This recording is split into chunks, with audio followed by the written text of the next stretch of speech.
আসসালামু আলাইকুম দর্শক, দেখতেই পাচ্ছেন আমেরিকান গুয়াতেমালা ঘাস কাটা হচ্ছে। কাস্টমারের জন্য অর্ডার রেডি করতেছি। অর্ডার করেছেন একটা ভাই। দেখেন কতগুলা কাটিং, খুব সুন্দর কাটিং কিন্তু আমরা দেখেছি। এই দেখেন কাটিং। যদি পরিপক্ক কাটিং সংগ্রহ করতে ইচ্ছে হয় আপনাদের, তাহলে স্ক্রিনে দেন নাম্বারে যোগাযোগ করবেন। আর এই ঘাসটা কিন্তু আপনার একবার রোপণ করলেই অনায়াসে 7 থেকে 8 বছর পর্যন্ত আপনি ফলন পাবেন। একমাত্র ক্যালসিয়ামযুক্ত ঘাস এই আমেরিকান গুয়াতেমালা, অথবা এটাকে নেপিয়ার 5G বলে থাকেন। যেই খামারি ভাই বোনেরা এখন এই ঘাসটা রোপণ করতে পারেনি, বলবো আপনি অন্ততপক্ষে এই ঘাসটা চাষ করে নেন আপনার গবাদি পশুর ক্যালসিয়ামের ঘাটতি পূরণ করার জন্য। এই ঘাসটা একটা অত্যন্ত গুরুত্বপূর্ণ ঘাস আপনার গবাদি পশুর জন্য।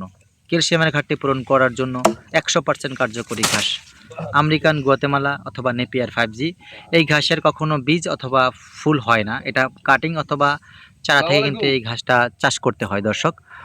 অনেক ভাইরা কিন্তু বীজ বিক্রি করে প্রতারিত করে আপনাদের সাথে। এটা করবেন না, আপনি কাটিং অথবা চারা সংগ্রহ করবেন, তাহলে কিন্তু আপনার কোনো রকম সমস্যা হবে না দর্শক। সকলকে ধন্যবাদ। কাটিং সংগ্রহ করলে স্ক্রিনে দেন আমার যোগাযোগ করবেন।